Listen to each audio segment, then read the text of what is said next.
We are now going to be doing the next part of the design, which is the hooking. Alright, the first thing we do is turn the loom round. We were previously working from this end, and now we're going to the end and we put the cap band on. So we start from the cap band end. What we do, you reach under the cap band like this, pulling all those bands back, and hook both the blue and the green one that went from here to here. You pick up that band, move it over and bring the band back to where it has come from, which in this case is here. Yeah, okay. I didn't move mine down very far, so it might look a little weird, but there we go. It should look like this. We then go down, pulling back the cap band again to reach the band from this side. You bring it over, oops, where's my band gone? And back to where it's come from. You then reach under the cap band again and hook it to there. Despite this is basically the most basic thing you can do when making loom bands on a loom, it still can be a bit complicated if you've never done it before. So at the moment it should look like this. Okay, the next thing we do is pull back this band and hook the next pink from here to here. We then pull back this band and hook this pink from here to here. Now here is the bit where it gets a little different. On most designs, it consists of bringing the band from where it's come from. Here, we're going to do it slightly differently.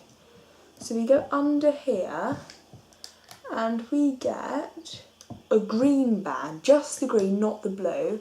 And instead of moving it from there, we move it to the side, to here. This is what makes the raindrop bracelet so unique. You then hook the blue and move it to the other side. This is about as hard as it's going to get, so if you understand this, then well done, and hopefully this bracelet will work for you.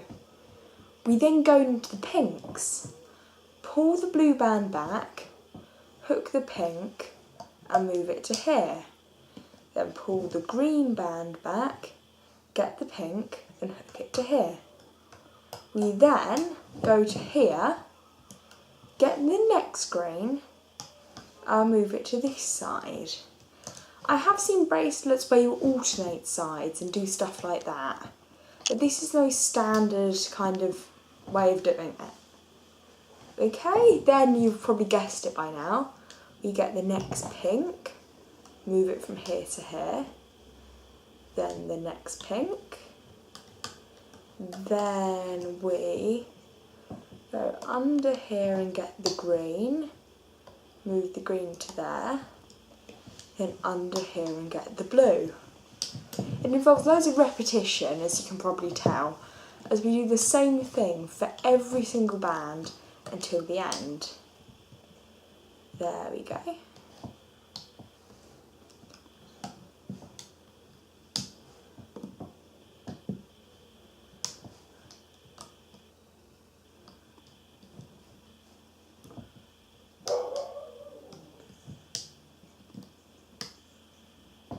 Okay, then the next pink, and you just keep doing it like this.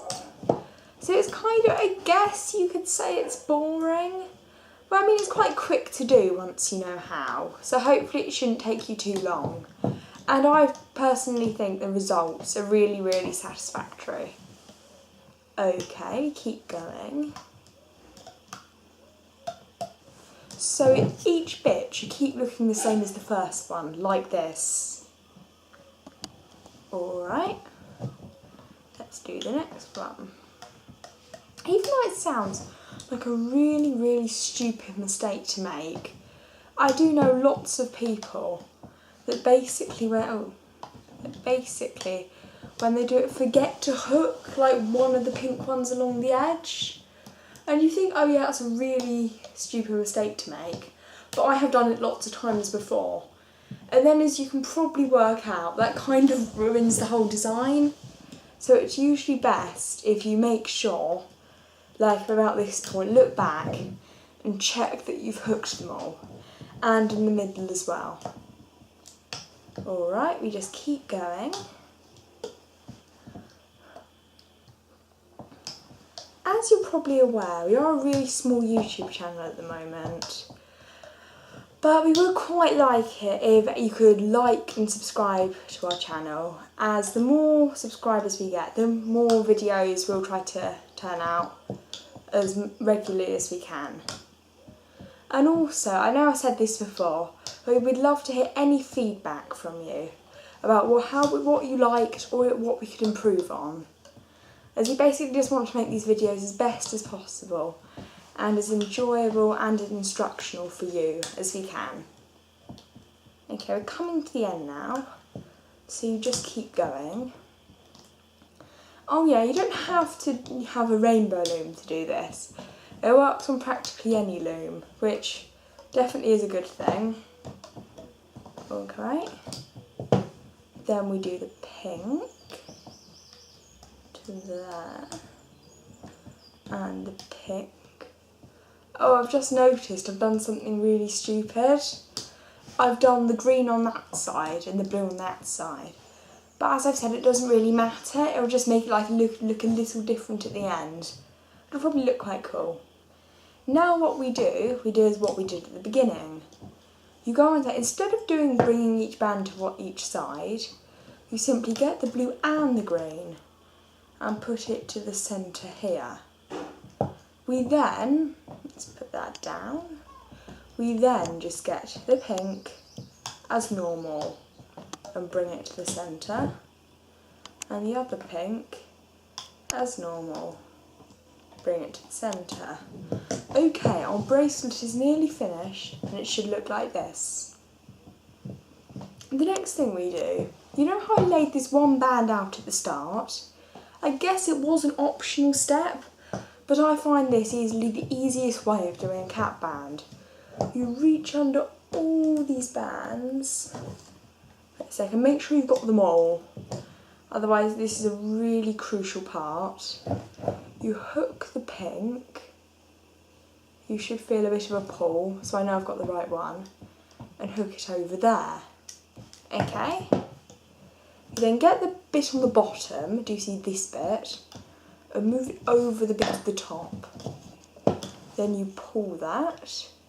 And there we go, you've got a cap band already on the loom. It is now time to take the bracelet off. And hopefully, if I've made no mistakes, this should work. I might use the hook for this. I know Bethany prefers to use her fingers, as she said in our owl video. Please watch if you haven't already.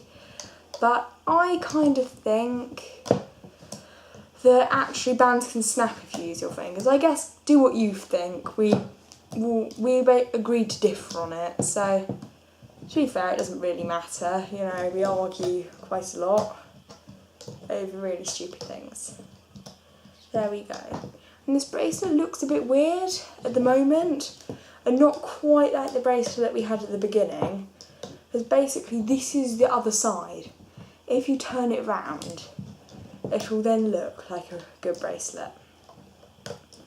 Alright, here we are, taking the... I know I'm just going back to use my fingers now, okay. Maybe she was right about it. Okay, I hope I'm not moving it around too much, so you can just see. But I think you can kind of figure how we're just pulling the bands off all the pegs. Okay, here we go. Nearly done. And obviously we've already capped our bracelet off. It should look like this. Alright, we are now going to be finishing off the bracelet. I know we've done all the stuff actually on the loom, but obviously it's really short and can't really be a bracelet unless you're like a baby or you make two. That's quite a lot of work. So here's how I finished them off. We are going to need some more bands, which I didn't mention at the start, sorry. They can be any colour, but I like to use the colour I did the outside with. In this case it was pink. All we do is get the cat band, stretch it out, thread a band through, and just make a single link chain. Do you see this is what I did on my other bracelets? This shows that they can be any colour, as in this case they were pink and yellow, and I didn't use any of them throughout the design. But yeah, they matched. So you can be creative, use whatever colour you like, but it's quite good to keep it in the pattern. You then just post another band through, stretch it wide, fold a band in half. You can do as many as you like. I have about a medium wrist. I would do about 9, 7 on my wrist. Oh, 6 to 9. But a bit of trial and error, because you can always get it, put it around your wrist, see what it's like, and then change it if it doesn't work. Nothing's set in stone in this stage. Yeah, I'll do a few more. Okay, you can do this on the loom as well, by not doing the cat band, and just putting the end peg, and then laying out like a few basic bands, and then hooking them. But this is just easier and quicker. Okay, now I'm going to do one more here. No, wait, that's a bit big. I'm going to do this. You can finish it off like it is, but I'm going to do another slip knot by getting the two pieces, putting one through the other and pulling, like what we did in the loom there. We are then going to use an S-clip or a C-clip to tie it off. Oops, just dropped it then. So you put it through there. Now we need to find the cat band from the start. I told you it would be important, which I've got here. And then you thread it through. Sorry, my finger's in the way, but you basically get the cat band and thread the S-clip through. There we go. Your bracelet is now finished. Hi, thank you for watching this tutorial. I hope you've enjoyed it and it was useful. As you can see, I'm wearing my bracelet at the moment. Fits quite well, which I'm glad about. Go subscribe, like, I would like to hear some comments, about it. Yeah, just usual YouTube stuff. I'll come back next time and keep watching for more loom bands.